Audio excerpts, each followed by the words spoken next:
नमस्कार साथियों, आप सभी का मैं बहुत बहुत स्वागत करता हूं दिव्यांग एकता यूट्यूब चैनल पर। साथियों, जैसा कि आपको पता ही है कि हमारा यह चैनल विशिष्ट विचारों का चैनल है, जो कि आपको यूट्यूब पर कहीं भी उपलब्ध नहीं होंगे। हमारा एकमात्र उद्देश्य कि दिव्यांगजन सशक्तिकृत हो और प्रेरणादायक स्रोतों से वह उच्चतम उपलब्धियों की प्राप्ति निरंतर करते रहें। इसलिए मैं आपको प्रेरित करने यहाँ पर आता हूँ। किंतु मैं भी यूपीएससी की तैयारी कर रहा हूँ और मैं एक दिव्यांग व्यक्ति हूँ, फिर भी मैं आपके लिए यह समय निकालता हूँ। तो साथियों, आज मैं इसी क्रम में एक अत्यंत ही विशिष्ट विचार आपको देने जा रहा हूँ। बेशक इसमें कम वीडियोस अपलोड होते हैं, किंतु ऐसे वीडियो आपको मिलते हैं जो कि बहुत ही आपके जीवन को परिवर्तन में ला सकते हैं। साथियों, आप सोचते हो कि हम दिव्यांग हैं, हम ये कार्य नहीं कर सकते या हम ये कार्य हमको नहीं आ सकता। साथियों, हम दिव्यांग हैं, किंतु हम एक इंसान हैं। कोई भिन्न प्रजाति नहीं है कि जो इंसानों से भिन्न है, किंतु हमें समझा ये जाता है कि हम बेचारे हैं, हम बहुत कमज़ोर हैं। ये पूरा वीडियो आप देखोगे तो आपको कुछ न कुछ नया अवश्य मिलेगा, तो इत्मीनान से पूरा लास्ट तक वीडियो देखना है आपको। तो साथियों, हमें ये समझा जाता है कि हम कोई और हैं, इंसान नहीं हैं। हम भी इंसान हैं, हम भी इंसानों की तरह कार्य कर सकते हैं। बस हम उस कार्य को विभिन्नता के अनुकूलतम अपनी परिस्थिति के अनुरूप कर सकते हैं। अर्थात हम उस कार्य को, मान लीजिए कोई सामान्य व्यक्ति फ़ोन लगाता है तो वह देख करके नंबर डायल करके फ़ोन लगा देगा, किंतु एक दृष्टिहीन व्यक्ति उसको स्पर्श करके बटनों को दबा करके फ़ोन लगा लेता है। वहीं स्क्रीन टच मोबाइल में बात आई तो वो टॉकबैक के माध्यम से सुन करके फ़ोन लगा लेता है। तो कार्य तो हुआ, क्या उसमें परिवर्तन हुआ? कार्य तो हुआ ना। फ़ोन उसने भी लगाया, सामान्य व्यक्ति ने, और एक दृष्टिहीन ने भी फ़ोन लगाया। अर्थात साथियों, आपको गहराई से इस बात की समझने की आवश्यकता है कि हम कार्यों को करने के तरीके में विभिन्नता ला सकते हैं, किंतु हम कार्य वो जो हमारा लक्ष्य है उसको उसी प्रकार करेंगे। ऐसा नहीं कि हम बदल लेंगे, ठीक है ना। तो आपको अपने लक्ष्य पर अडिग रहना है, पर उसके तरीके आपको बदलना है, ठीक है ना। तो हम मनुष्य ही हैं, किंतु हम अपनी ही अनुकूलता के अनुरूप, अपनी ही परिस्थिति के अनुरूप कार्य को अपने अनुरूप ढाल करके कार्य करते हैं साथियों। अब कई लोग बोलते हैं कि आप दिव्यांग हो, आप विकलांग हो, आपकी आंखों में दिखता नहीं है, या आपके पैर नहीं हैं, आपके हाथ नहीं हैं, आपके कान नहीं हैं। अरे ना होया करे, हमारे पास मस्तिष्क है। मैं क्षमा चाहूँगा, जिनके पास मस्तिष्क नहीं है वो दिव्यांग की श्रेणी में आते हैं, किंतु मैं उनके लिए कुछ नहीं बता सकता। आपके पास हाथ ना हो, आपके पास आँख ना हो, आपके पास कान ना हो, आपके पास जबान ना हो, फिर भी आप कर सकते हो, क्योंकि आपके पास सबसे बड़ा चीज क्या है? मस्तिष्क। जी हाँ साथियों, अगर मान लीजिए कि अगर काल्पनिक तौर पर मान लीजिए कि अगर एक गाय है, उसमें मनुष्यों के समान मस्तिष्क है, और मनुष्य को वो देखती है कि वह ये कार्य कितनी आसानी से कर रहा है, मुझे भी ये कार्य करना होगा। जो कि उसके 4 पैर हैं, उसके पास हाथ नहीं है, इसमें हाथ की आवश्यकता होती है। तो वो निश्चित तौर पर मुझसे लिख करके ले लीजिए कि वो कार्य करेगा, अपने पैर से करेगा। आपने विभिन्न प्रकार की वीडियोस वायरल होती हुई देखी होगी कि एक लड़की अपने हाथ से कंघी कर रही है, हाथ से ड्राइविंग कर रही है, हाथ से गेट खोल रही है, एक पाँव पर वो बैलेंस बना के दूसरे पाँव से वो कार्य कर रही है। तो उसके मस्तिष्क ने ये कहा कि तुम्हारे अगर हाथ नहीं हैं, तुम्हारे पाँव हैं, तो तुम पाँव से अपने कार्य को करो। तो जैसी जिसकी अनुकूलता वैसी वो कार्य की परिणति करता है साथियों। इसमें किसी प्रकार का कोई दबाव नहीं है, किसी प्रकार की कोई उलझन नहीं है। हम मनुष्यों की प्रजाति में कोई भिन्न प्रजाति नहीं है, हम मनुष्य ही हैं, किंतु हम मनुष्यों में एक वर्ग विशेष हैं। जैसे मान लीजिए हम इसी तरह मान लेते हैं कि एक पुरुष है, एक स्त्री है, एक थर्ड जेंडर है, तो दूसरा हम विकलांग हुए। ठीक है ना। तो हम दिव्यांग हुए, विकलांग हुए, तो हमारे कार्यों को करने का तरीका भिन्न हो सकता है। कार्यों को हम करेंगे जरूर, ठीक है ना, क्योंकि मस्तिष्क हमारा वही हमारे पास है और वही सामान्य व्यक्ति के पास। किंतु आप अब सोचोगे कि हम फिर ड्राइविंग कैसे करेंगे अगर हमारी आंख नहीं है। ठीक है, अब ये विकट परिस्थिति सामने आती है। तो साथियों, आपको ये माइंडसेट करना होगा कि जब सामान्य व्यक्ति ने इसको कार्य को बनाया तो वो किस हिसाब से बनाया कि वो उसके ही हिसाब से बनाया। ये आप मुझसे दूसरी बार बोल रहा हूं, लिख कर ले लीजिए कि अगर कोई दिव्यांग कार बनाता, दृष्टिहीन कार बनाता, तो वो ऐसी कार बनाता जो कि वो दृष्टिहीन चला सकता था। किंतु आप क्या करें, अब तो दृष्टिहीन कोई कार ही नहीं बनाता है।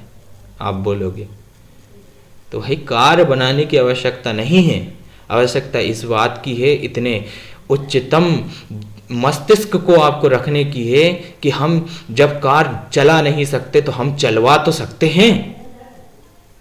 दिव्यांग किसी से कम है। अपने मस्तिष्क को इतना उच्चतम परिस्थिति की ओर ले जाओ, परिस्थिति में ले जाओ कि आप इतनी उपलब्धियों को प्राप्त करो कि आप एक ड्राइवर रख लो और उससे कार चलाओ। इसी तरह से आप इतनी अपने आप को श्रेष्ठ रखो कि अगर आपका लाइफ पार्टनर हो तो वो सही सलामत हो तो वो कार चला सकता है। तो आपको यहाँ पर निराश नहीं होना है, ठीक है ना। ऐसे ही आपको अपनी अनुकूलता के हिसाब से देखना होगा कि आप कौन से कार्य कर सकते हो और कौन से आप दूसरों से करवा सकते हो, ठीक है ना। अब जैसे ही मैंने बताया कि भाई साहब, अगर आपके आंख सही है और आपके पैर ठीक है और हाथ आपके हैं नहीं, तो आप पैरों से गाड़ी चला सकते हो। किंतु जिसकी आंख ठीक नहीं है वो चलवा सकता है साथी, क्योंकि उसने ये कार नहीं बनाई है। अगर वो कार बनाता तो निश्चित तौर पर वो उसकी अनुकूलता के हिसाब से कार बनाता और वो चलती, बिल्कुल चलती। जैसे आजकल इसी हिसाब से अब आप सोचते होगा कैसे चलती, अब दृष्टिहीन व्यक्ति कैसे कार चला पाता। अब आप देखते हो कि भाई रेलवे चलती है, रेल चलती है, तो उसमें कोई ऐसा मुड़काने का कोई हैंडल तो रहता नहीं कि इधर उधर मुड़काओ। हाँ, वो पटरी चेंज करने का एक बात अलग है उसकी, किंतु वो कार टाइप की तो नहीं रहती कि यार जल्दी से मुड़ जाती है। पटरी जैसे चल रही, जैसे मेट्रो ट्रेन, इसका अच्छा उदाहरण रहेगा कि आजकल जो ड्राइवर लेस मेट्रो ट्रेन आ रही है उसमें ड्राइवर नहीं होता साथियों, तो वो कैसे चलती है। उसमें चाहे दृष्टिहीन को बैठा दो आप, चलेगी। तो इसी तरह की कोई परिकल्पना होती और दृष्टिहीन व्यक्ति भी इन चीजों को चला पाता। किंतु दृष्टिहीन इतना विकसित अभी है नहीं कि वो इन चीज़ों को बना सके उनकी अनुकूलता के हिसाब से। तो आप इस परिस्थिति में क्या करोगे कि दूसरे व्यक्ति से वो काम ले सकते हो आप, किंतु शर्त यही है कि आप में इतनी योग्यता होनी चाहिए। अगर आप देखते हो कि सामान्य व्यक्ति वो कार्य कर रहा है और आप ये सोचते हो कि अगर आज मैं एक सामान्य व्यक्ति होता, मैं विकलांग नहीं होता और तो मैं भी वैसा ही कार्य करता, कई बार सोचते होंगे आप, और आपको हीन भावना आती होगी मस्तिष्क में। तो आपको वो हीन भावना किस प्रकार मिटानी है? ऐसे ही मिटानी है जो मैंने बताया है ना, कि आप वो कार्य कर सकते हो।